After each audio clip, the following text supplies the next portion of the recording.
श्रीराम जय जय राम।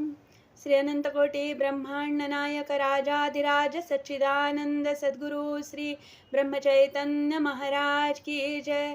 जय जय रघुवीर समर्थ। श्रीराम।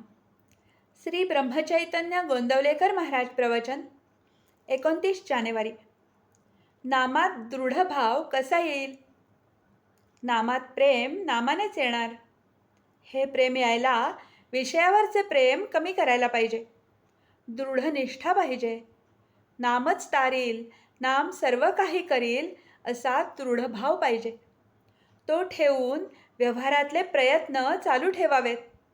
पण यश देणारा परमात्मा असा भाव पाहिजे. वैद्याकडचे औषध आपण गड्याकडून आणवतो, पण गुण गड्याने दिला असे नाही म्हणत. याच्याही पुढे जाऊन वैद्याच्या औषधाने आलेला गुण परमात्म्यानेच दिला असे का मानत नाही? परमात्म्याला शरण जाणे म्हणजे परमात्मा आपला आहे, त्याच्या वाचून आपल्याला दुसरे कुणी नाही. आपण काही करीत नसून सर्व तोच आपल्या हिताकरता करतो आहे असा दृढ विश्वास ठेवणे. आपण आपल्या बायको मुलांवर प्रेम करतो कारण त्यांना आपले म्हटले म्हणून, म्हणजे प्रेम हे आपलेपणात आहे. मग परमात्म्याला आपले म्हटले म्हणजे सहजच त्याच्यावर प्रेम बसणार नाही का? दुसरे असे की भगवंत हा आपला जिवलग सखा आहे, तो सर्व काही आपल्या हिताकरताच करतो आहे असा विश्वास धरल्यावर काळजीला तरी जागा कुठे उरली? आपली देहबुद्धी नाहीशी होण्यातच आपले हित आहे. परमात्म्याच्या ठिकाणी आपलेपणा उत्पन्न व्हायला त्याच्या नामाशी पुष्कळ सहवास पाहिजे.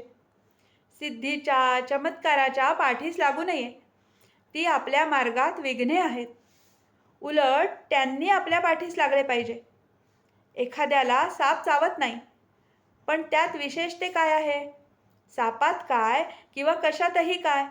भगवद्भाव आपलेपणा पाहता यावा, म्हणजे कोणीही आपले शत्रू होणार नाहीत.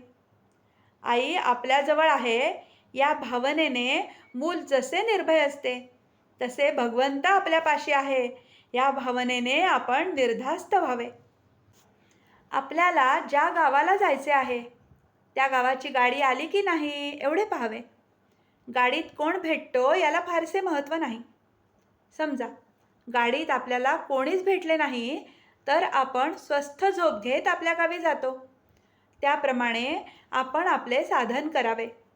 सृष्टीची तत्वे किती आहेत वगैरेच्या भानगडीत पडू नये, त्याचा निकाल कधीच लागायचा नाही. शंका गेल्याशिवाय नाम स्थिरच होत नाही हे लक्षात ठेवावे. देहबुद्धी जोपर्यंत आहे तोपर्यंत नामाचे महत्त्व कळणार नाही. आपला उद्धार व्हावा असे वाटत असेल तर नामस्मरण सोडू नये. आजचे बोधवचन. परमात्मा जसा निरुपाधिक आहे तसे नामही निरुपाधिक आहे. जानकी जीवन स्मरण. जय जय राम.